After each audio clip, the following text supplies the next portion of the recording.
guys, I hope you are doing amazing on this Monday afternoon. And the topic for this week that I'm choosing to cover is forgiveness. And it's about forgiveness healing all time. And what that really means is just forgiveness happening today in this present moment, but also being able to heal past events and even again events that potentially will happen in the future. So my parents were visiting this week from Canada, spending some time with me, and I had something really wonderful happen to me, an accomplishment of sorts that I felt very happy about, and I chose to share it with them. And I really specifically took a moment to share with my dad. So I called him over to the computer to share him what I felt was something amazing that had just happened. He came over, and the response I got was not the response I was expecting. If anything, it was the complete opposite. I kind of went into little girl mode. It's kind of like I had brought home like a B plus, and he was like, "Why didn't you get an A?"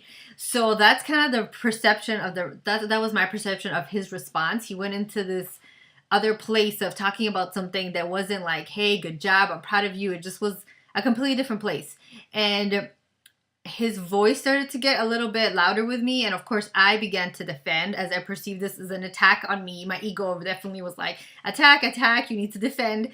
So my voice started to raise as well, and for a second there I thought, I can't believe this is happening. And my ego, of course, my voice of fear fed me a whole bunch of stuff that has happened with my dad in the past. You know, of us getting into fights and arguments and raising of the voice and conversations getting very violent as a result of not being able to understand where the other person's coming from. As a student and a teacher of the Course in Miracles, this moment was a perfect lesson, obviously. So for a second there, I became what Eckhart Tolle says, the witness to the thinker. I was able to step outside and think, wait, what are you thinking now? And Course in Miracles teaches that anything that is not perceived as love or cannot be seen as love is obviously a call to love. So in that situation, I realized, okay, love is obviously completely not getting a voice in this event. It's all about the fear. You know, whatever's going on with him, it sounds like his fear's talking loudest. My fear was definitely talking the loudest because I knew I was in defend. I need to keep you away. You need to not be saying these things to me. You're my father, like you're supposed to be supportive. This does not sound supportive. So I definitely knew that my fear was talking louder. And in that second where I was able to become the witness to what I was thinking, I thought, okay, obviously what I need is love. And I slowly started to move myself into forgiveness, slowly but fast, if that makes any sense. It seemed slow, but these thoughts, this process was happening, it seemed pretty fast, like, you know, maybe in a minute or so in my head, because the situation had the potential to turn into whatever it had turned into, a past, or it was just going to turn into a catastrophe. The energy was becoming very attack, defend, you know, and that is going to blow up. That's kind of what that's the ego's way. It was starting to become very dramatic. So in that moment where I was able to observe myself differently, and I thought, okay, this situation needs love. Obviously I need love because right now I perceive myself as lacking. Because he did not say what I expect him to say, I feel less of a person, and that's obviously not the case. And obviously he needs some love because maybe he's feeling like I'm not getting him either. You know, I don't feel like he gets me, but obviously I'm not getting where he's coming from because I'm choosing now to attack him as well. And now he's choosing also to defend. So in that moment, I started to try to speak to him differently, and he no longer wanted to answer me. And of course, my perception was that maybe, you know, he was trying to ignore me, he was trying to brush it off. Or maybe my voice of love said, maybe he also knows that maybe this is not going in the right place. Maybe his voice of love was telling him, you need to let it go as well. From where I came from, I chose to let it go. I chose to forgive. And as I forgave, it was interesting because I instantly felt like I not had only forgiven that situation, but I had forgiven all the arguments that my father and I had ever had, and all the arguments we would ever have in the future, because I realized how things could be different, if that makes any sense. So Course in Miracles teaches the ego script is always going to be the same. It's always going to be predictable. If you project onto the movie screen, so picture your life like a movie, your thoughts are what projects the images. If I project on it defend, attack, guilt, judgment because people don't get me the way that I am, whatever it is, I'm going to get the same things. I'm going to get the same results. It's going to be the same movie I play over and over in different ways, but the same thing. In this situation, if you choose to forgive, what happens is your voice of love comes in, Holy Spirit, Ing, whatever you choose to call it, and it heals the situation. And as it heals, time ceases to exist and it heals all of it. It was just a miraculous event to be able to witness that for myself, to see it just heal all of it. I just knew like, wow, I get it now. You know, I'm no longer going to project the same thing on the image, because now I know, or in this instance, at least I know that what I was projecting was a lot of judgment, a lot of fear, a lot of attack. Hence, that's the movie that I was watching. The moment I choose to forgive and I chose to listen to my voice of love, I projected something completely different on the movie, and the movie changed. It was completely different story. The situation just diffused itself. My dad went on to reading, and I went to fiddle the computer, and it didn't bother me that he responded the way that I got that, you know, it's okay. You know what I mean? Like, it wasn't that I need to be any less happy about what I did. It didn't mean that I had to be upset at him. It just meant that the situation was forgiven, and the situation was diffused. And a very important question that I would ask myself in these situations, because this happens to all of us in our relationships. This is why our relationships are there. Assignments, assignments, assignments, people. So when we close ourselves off to these assignments, we're not going to learn the lessons. As I opened up myself to the assignment, even though it was difficult, this is my father I'm talking about. So it was very difficult for me to open up and say, okay, what do I need to learn now? Where am I lacking the love? How can this be different? But as I was able to open up to that and release, I learned so much. You know, I learned so much from the situation, and it was a great assignment for me, because I don't know if anybody else maybe would have taken me there. You know, I don't know if I would have ever had such a difficult lesson in forgiveness. I mean, when it's your parent, you know, because of the relationships we have on this earth, it's different.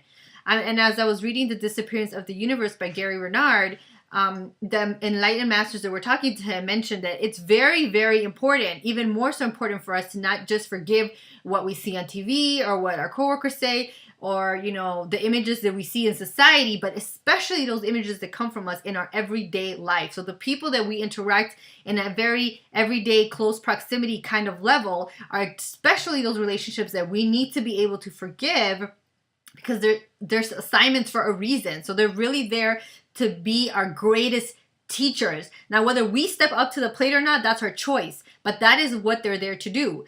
And Course in Miracles asks this question: would you rather be happy or right?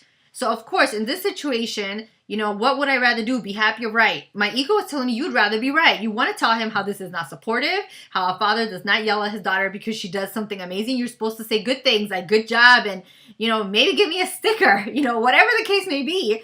But my other voice said, but you know that's not going to make you happy. And you know right now what you need is more love. And you know you definitely need some forgiveness, and you need to let it go, and you're going to feel so much better. So you can go down that let me make myself right road and see if you're going to get happy, but you're not going to be. Or you can go down the forgiveness road and let it go and heal it, and you know for sure that's going to lead you to happiness. So from practicing my daily practices of forgiveness and forgiving any little thing that I'm able to forgive, anything that brings up these emotions for me, forgive, in a situation like this, what I really realized and learned was, man, I really have been seriously practicing forgiveness, because for me to be able to forgive in a matter of moments and listen to that voice of love in a matter of moments, you know, means that I've been practicing, because I don't think that situation would have been that simple for me to forgive and see it so clearly if I had not been very diligent and committed to my practice, my forgiveness practice, all the other days and every single day and every single moment that I get a chance to forgive. I think that if you're listening to this vlog right now, it means that you're at a level where you want to take your forgiveness practice to the next level. So you want to really get serious about forgiving in every single instant that you have a chance to forgive. It's our way out of hell, people. If you want to get out of hell, you're going to choose to forgive. You're going to choose happiness over being right. And you're going to understand that it's a choice. I don't have to be the victim in the situation, or the ego's victim, or the ego's little play toy thing. I can actually choose to say, no, you know what? I choose to listen to the voice of love. I choose to forgive. I felt all of my feelings, and like I said, the process in this particular instance was a little faster for me than others. And I think, to be honest, that has to do with our willingness and our openness to the lessons. It was definitely a challenge, but I opened up myself to the challenge. And there might be a next one that comes later that will be more difficult. But if my perception of it is, okay, this is my teacher, how can I use this opportunity to heal, to take myself to another level of love, to really expand those love muscles inside of me and get stronger when it comes to love and healing, then you're going to be choosing happiness instead of choosing to just say, I can say, well, you know, I was right, or yeah, you know, I was right and you were wrong. And you're going to really be able to start letting the littler things go. So practice with the littler things that are easier. Forgive whatever situation that you feel like is a little bit more simple.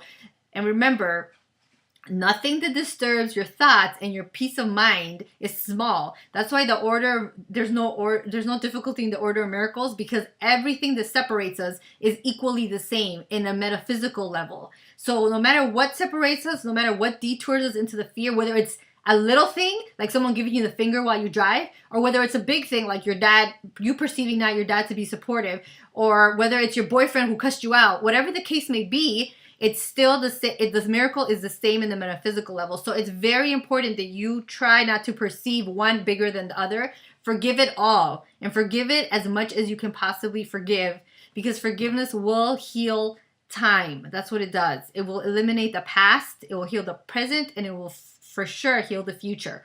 So it's a beautiful thing because you liberate yourself from hell in all three tenses. So imagine that you no longer feel like you lived in hell.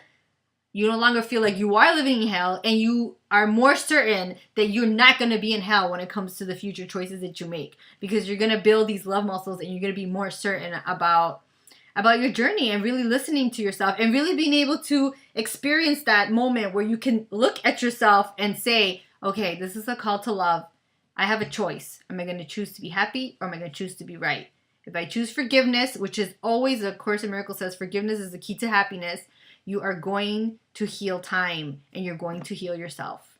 So I hope you have a wonderful week. I encourage you to practice forgiveness, and I hope that these lessons were very helpful. If you find anything insightful and helpful, please post on the bottom of the vlog on the website. I love to hear from people about what they're feeling, how this inspired them. So share your love. I encourage anybody to share their love on the website. And you can also check my fan page on Facebook and share some love there as well. It's under Inner Ambience as well. So share some love as well. There can't be enough love in the world. So any space that we have to share love, I say share it. So I'd love to hear from you and get a conversation going. And I hope you have a great week. Bye.